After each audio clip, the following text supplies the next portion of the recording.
Hi friends, welcome to my channel. ఈరోజు video చాలా ఈజీగా సింపుల్గా చేసుకునే వామ్ రైస్ అండి.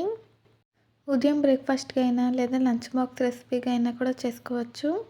లేదంటే ఎప్పుడైనా అన్నం మిగిలిపోయినా సరే ఇలా వామ్ రైస్ చేసేస్తే హెల్త్కి చాలా మంచిదండి. వాము వేసుకుని రైస్ చేసుకోవడం వల్ల ఈజీగా డైజెషన్ అవుతుంది. అలాగే హెల్త్ బెనిఫిట్స్ కూడా ఎక్కువగా ఉంటాయి. ఇప్పుడైతే మనం తయారీ విధానం చూద్దాము. ప్యాన్ పెట్టి ఆయిల్ వేసానండి. హీట్ అయ్యాక పల్లీలు వేసి వేయించాలి. అప్పుడప్పుడు ఇలా వామ్ రైస్ అయితే చేసుకోవచ్చండి. ఇది చేసుకోవడం కూడా చాలా సింపుల్గా ఈజీగా అయిపోతుంది. పల్లీలు కొంచెం ఫ్రై అయ్యాక పచ్చిశనగపప్పు, మినప్పప్పు వేసి వేయించాలి. పప్పులు కొంచెం ఎక్కువ ఇష్టపడే వాళ్ళు ఎక్కువగా వేసుకోవచ్చండి. ఇప్పుడైతే మనకి ఫ్రై అయిపోయింది. తర్వాత ఇందులోకి సన్నగా పొడుగ్గా కట్ చేసిన ఉల్లిపాయ ముక్కలు అయితే వేసానండి. వేసి ఫ్రై చేయాలి. మీరు కనుక ఫస్ట్ టైం మా ఛానల్ చూస్తున్నట్టయితే ప్లీజ్ లైక్ షేర్ సబ్స్క్రైబ్ చేయండి. ఉల్లిపాయలు అయితే ఫ్రై అవుతున్నాయి. ఈలోపు నేను పచ్చిమిర్చి కరివేపాకు వేసానండి. పచ్చిమిర్చి మనకి కారానికి తగినంత తీసుకోవాలి, రైస్కి తగినంత.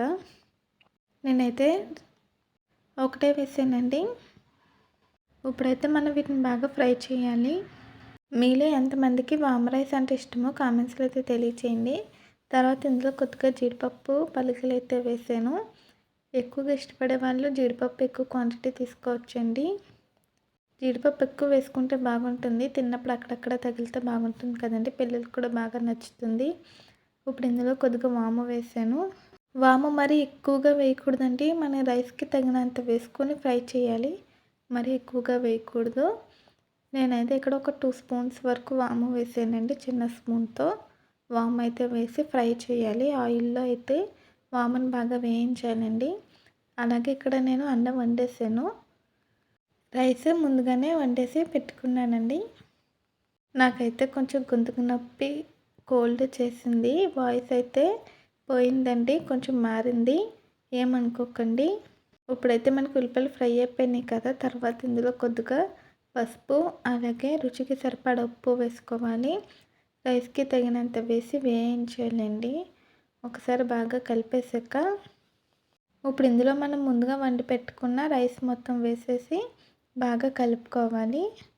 దీని టేస్ట్ అయితే చాలా బాగుంటుందండి. అసలు వాము వేసినట్టే తెలీదు. పిల్లలు కూడా ఇష్టంగా తింటారు. ఎప్పుడైనా నైట్ అన్నం మిగిలిపోతే పాడేయకుండా, వేస్ట్ చేయకుండా ఇలా రైస్ ఐటమ్స్ కూడా చేసుకోవచ్చండి. అలాగే మనం ఉదయాన్నే కర్రీ చేసి మళ్ళీ రైస్ ఇవన్నీ చేయకుండా సింపుల్గా ఇలా రైస్ ఐటమ్స్ కూడా చేసుకోవచ్చు. లంచ్ బాక్స్ రెసిపీగా హడావుడి లేకుండా సింపుల్గా చేసుకోవచ్చండి. ఇప్పుడైతే బాగా కలిపేసాను. అన్నం కూడా వేడివేడిగా ఉంది కదా, అందుకే మనకి తొందరగా కలిసిపోయింది. ఇప్పుడైతే స్టవ్ ఆఫ్ చేసానండి. ఇది వేడి అయ్యేంత వరకు కూడా వేయించాలి. ఇప్పుడైతే సర్వింగ్ ప్లేట్లోకి తీసుకున్నాను. కొంచెం నిమ్మకాయ పిండుకొని సర్వ్ చేసుకుంటే ఇంక అదిరిపోతుంది. ఈ వామ్ రైస్ వీడియో మీకు నచ్చిందా అండి? నచ్చితే ట్రై చేస్తే ఎలా వచ్చిందో కామెంట్స్లో తెలియచేయండి. ఈ వీడియో నచ్చితే ప్లీజ్ లైక్ చేయండి, షేర్ చేయండి, సబ్స్క్రైబ్ చేయండి. అలాగే బెల్ ఐకాన్ క్లిక్ చేయండి, కామెంట్ చేయండి. Bye friends.